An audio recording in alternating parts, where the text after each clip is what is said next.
ప్రస్తుతం మనం దిల్సుఖ్ నగర్ లో ఉన్న శ్రీ సమ్మక్క సారక్క జ్యోతిషాలయంలో ఉన్నాం.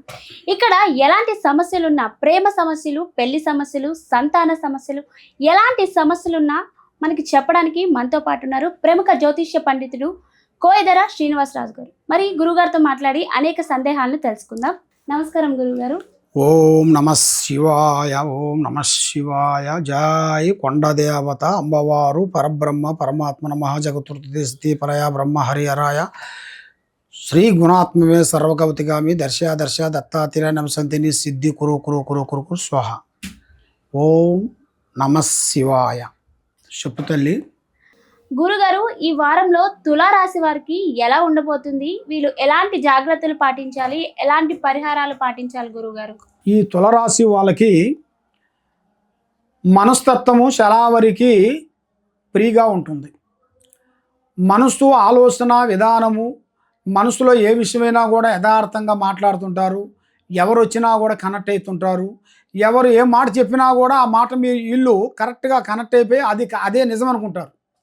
కాబట్టి అది మనం చాలా జాగ్రత్త తీసుకోవాలి. జాగ్రత్త అంటే ఎవరు పడితే వాళ్ళని నమ్మితే మనకి చాలా వరకు ఇబ్బందులు పాలు చేస్తారు. మనకి బంధువు మిత్రులలోనే మేనుగా కొన్ని సమస్యలు, కొన్ని ఎదురయ్యే మార్గాలు కొన్ని కనబడుతున్నాయి. ఈ బంధువు మిత్రులలో కూడా మనకు ఒక మాట చెప్పి వాళ్ళు ఒకటి చెప్పి ఇంకోటి చేస్తుంటారు. కాబట్టి వాళ్ళ మాటలు మనం నమ్మి మనం మూవ్ అయ్యామో అనుకోండి, చాలా వరకు ప్రమాదాలు కొన్ని ఎదురేటుగా కనబడుతున్నాయి. కాబట్టి ఈ రాశి వాళ్ళకి చాలా వరకు మనస్తత్వము, ఆలోచన, తెలివితేటలు అన్నీ ఉంటాయి. కానీ ఉపయోగించుకునే టాలెంట్గా రాగానే వీళ్ళ మీద ఉండాల్సిన కొన్ని దరిద్ర దోషాలు కొన్ని అడ్డుపడి వాళ్ళని ఎదగనీకోకుండా ఏదో ఒక సమస్య, చిన్న చిన్న సమస్యలు, పెద్ద పెద్ద సమస్యలేం కాకుండా చిన్న చిన్న సమస్యలే వాళ్ళని అడ్డుకట్టేస్తుంటాయి. ఆ అడ్డుకట్టిన దాని వలన వాళ్ళు ఏ కార్యక్రమాలు అనుకుంటుంటారో ఆ కార్యక్రమాలన్నింటినీ దూరం అయిపోతుంటారు.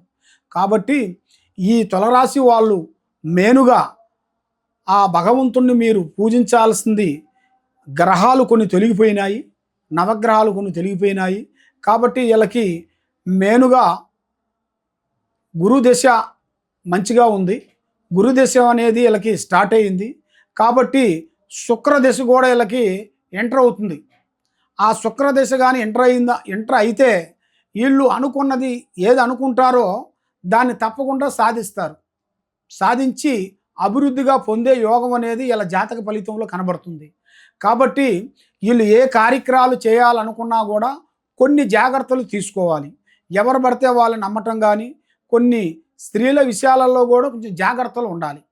స్త్రీ విషయంలో వచ్చేసి అతి జాగ్రత్తగా ఉండాలి. మనం ఏమి కాదులే అనుకుంటే ఒక్క చిన్న సమస్య మనల్ని చాలా వరకు ఇబ్బంది పాలు అయిపోతాం. కాబట్టి కొండని కాలబెట్టాలంటే ఒక చిన్న నిప్పు, ఆ చిన్న నిప్పు అది రగిలి కొండకి తగిలిందనుకో కొండంతా కాలుతుంది. అప్పుడు ఏమవుతుంది? ఆ చేసిన చిన్న తప్పుని ఉండదు మొత్తం బొగ్గైపోతుంది. ఆ విధంగా ఉంటుంది. కాబట్టి మనం మాట్లాడేటప్పుడు, మనం నడిచేటప్పుడు, మనం చేసే పనులు, మనం చేసే బిజినెస్సులు, మనం చేసే మన డిపార్ట్మెంటు, లేదు మనం ఏ పని చేస్తున్నారో ఆ పనులలో కొన్ని జాగ్రత్తలు మనం పాటించాలి. ఏమి కాదులే, అంత చదివేసాంగా ఇక ప్రపంచం మొత్తం చదివేసేసాం, ఏం కాదులే అనుకుంటే మనకి ఎంత ఉందో తెలివి, ఎదుటోడికి మనకి మించింది ఉంటుంది తెలివి. కాబట్టి మన జాగ్రత్తగా మనం ఉంటేనే మనం ముందుకు పోగలుగుతాం. మన జాగ్రత్తలు ఉండకోకుండా ఏం కాదులే అనుకుంటే అధోగతికి పోలయ్యే మార్గాలు కొన్ని కనబడుతున్నాయి. కొన్ని జాగ్రత్తలు కొన్ని తీసుకోవడం చాలా మంచిది. కాబట్టి ఈ నెలలో కొన్ని ఆరోగ్యపరంగా కొన్ని జాగ్రత్తలు మీరు తీసుకోవాలి. మీరు చేసే పనులు, చేసే కార్యక్రమాలు పబ్లిక్ చేయొద్దు. పార్ట్నర్షిప్ కూడా ఎక్కువగా ఉండకూడదు. ఫ్రెండ్స్ కూడా మీకు ఎక్కువగా ఉండకూడదు. మీరు ఏ కార్యక్రమాలు చేస్తున్నారో ఆ కార్యక్రమాలని అతి జాగ్రత్తగా ఉండాలి. ఎక్కువగా నల్లటి వస్త్రములు ధరించొద్దు. మీకు మేనుగా ఉండాల్సిన సంఖ్య 7. మీకు మేనుగా ఉండాల్సింది మంగళవారం, గురువారం, శనివారం. ఈ 3 రోజులు మీకు చాలా మంచి రోజులు.